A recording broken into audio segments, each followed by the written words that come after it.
got to talk to Senator Enrile. So you only got to talk to Attorney Reyes. Gigi Reyes? Okay.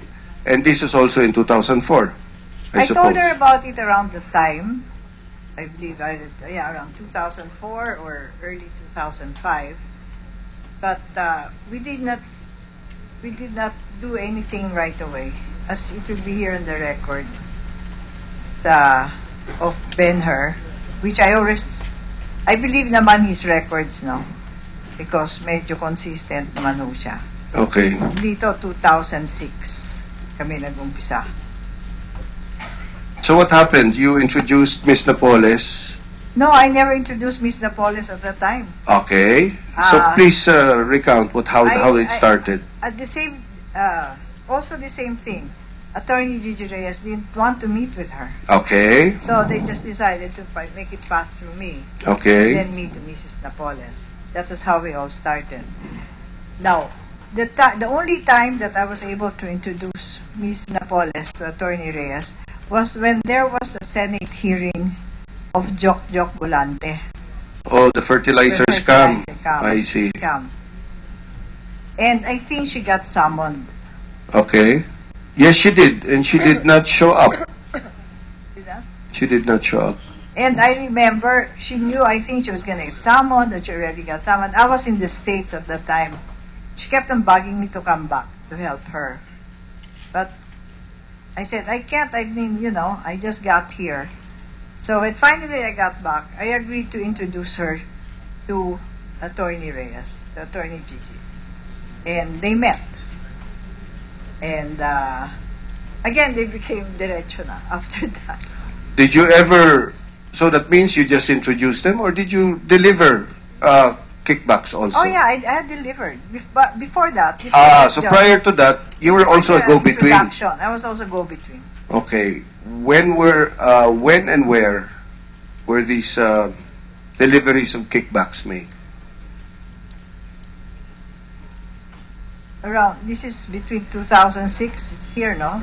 These dates are pretty accurate. Okay. And what number is that? In what page is that in your affidavit? 14. 10. Page 10. It says here you personally delivered the amounts. Yes. Yes. Okay. What were? But I don't remember the amounts exactly. No, I mean. Okay, you don't remember the amounts exactly. Now. What were the places? For the record, please. Yeah, the places where I delivered were restaurants like Mamu, Fiji. We've also been to UCC, La Opera, and Gorman, and how many times she picked up from my house.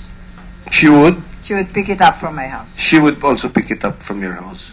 When it's picked up in your house, and when you are in these restaurants, when you turn it over, were you with anyone? In other words, was there anyone that witnessed it? When we were in restaurants, if let's say we were in the May Serendra, let's say. Serendra, So my car I would go down. When you enter the driveway, I'd go down. And if her driver is standing there, it would be handed to him. He doesn't know naman what's inside. And besides, he's very trustworthy. It would be handed to him, the driver, yes. of Attorney Reyes. Of Attorney Reyes. And I guess he would put it in their car. And I would proceed to the restaurant. You drop off the money to the driver and then you go proceed to the restaurant? If he's there, because sometimes he's not. So I bring the bag with me to the restaurant. If Attorney Reyes is in the restaurant? Mm-hmm. Okay. And how about Senator Enrile?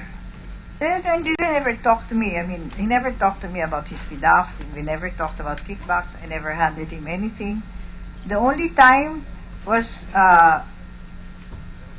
a couple of times, I would say like 2 times, while we were having lunch, he would arrive and have coffee and then leave, or he would pick up Attorney Reyes. What do you mean by pick up? Just show himself at the door and then Attorney Reyes would stand up and he leave? would have coffee With you. Yes. So the three of you. Patapos na kami. Let's say we're supposed to meet at 12:30 for lunch. He Okay. would come like 2 or something like that, and just have coffee, then leave. Or once he came to pick her up. I see. Okay.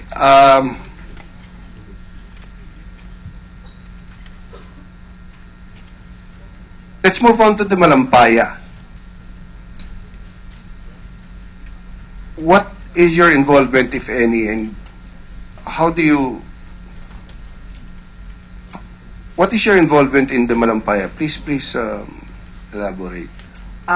Mrs. Napoles asked me if I knew anybody in Malacanang. Because Si Janet Lim Napoles Yes, asked you. Yes. Because nga, iniisip niya, I must have somebody that I know in Malacanang. Who was the Because- president then? Gloria Arroyo. Gloria Because Arroyo. my husband is first cousin to the first gentleman. But I told her I would check because